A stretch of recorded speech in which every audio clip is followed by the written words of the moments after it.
ഹരി ഓം കൽക്കിരൂപികളായിരിക്കുന്ന എല്ലാ നാരായണന്മാർക്കും രാമായണ സന്ദേശത്തിലേക്ക് സ്വാഗതം. രാമായണത്തിന്റെ 6ാമത്തെ സന്ദേശമാണ് നമ്മൾ പഠിക്കാൻ പോകുന്നത്.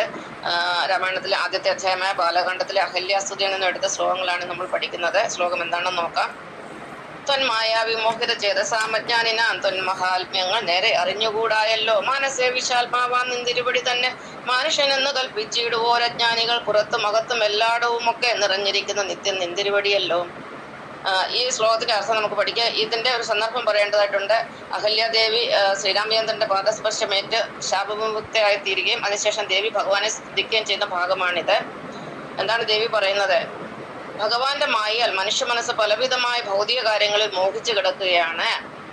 എന്താണ് ഭൗതിക കാര്യങ്ങൾ? സമ്പത്ത്, സന്താനങ്ങള്, വീട്, കളത്രം എന്ന് പറഞ്ഞാൽ ഭാര്യ അല്ലെങ്കിൽ ഭർത്താവ്, ബന്ധുക്കൾ, തൊഴിൽ, സുഹൃത്തുക്കൾ എന്നിവയുമായിട്ട് സാധാരണ മനുഷ്യന്റെ മനസ്സ് ബന്ധപ്പെട്ട് കിടക്കുന്നു. ബന്ധത്തിന്റെ ഓപ്പോസിറ്റ് വേർഡാണ്, എതിർപദമാണ് മോക്ഷം എന്ന് പറയുന്നത്. നമ്മൾ പലവിധ കാര്യങ്ങളും ബന്ധിച്ചു കിടക്കുന്ന ബന്ധനത്തിലാണ്. അതിൽ നിന്നെല്ലാം വിട്ടു പോകുന്നതാണ് മോക്ഷം എന്ന് പറയുന്നത്.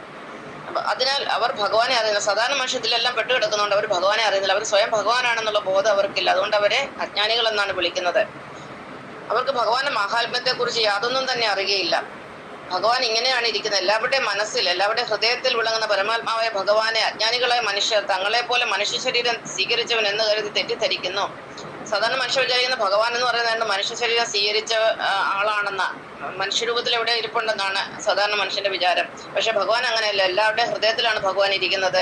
നമ്മുടെ ഹൃദയത്തിൽ തുടിക്കുന്ന ആ ഒരു തുടിപ്പാണ് ഭഗവാന്റെ ഊർജ്ജമാണ് നമ്മുടെ ഉള്ളിൽ തുടിക്കുന്നത്.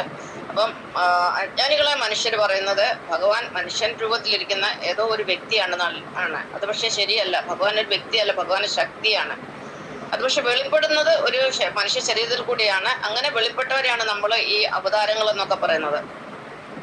അകത്തും പുറത്തും സർവ്വചരാചരങ്ങളിൽ നിറഞ്ഞിരിക്കുന്ന നിന്തിരുവടിയായ നാരായണൻ തന്നെയാണ് എന്ന് പറഞ്ഞുകൊണ്ടാണ് അഹല്യാദേവി തന്റെ സ്തുതി തുടരുന്നത്.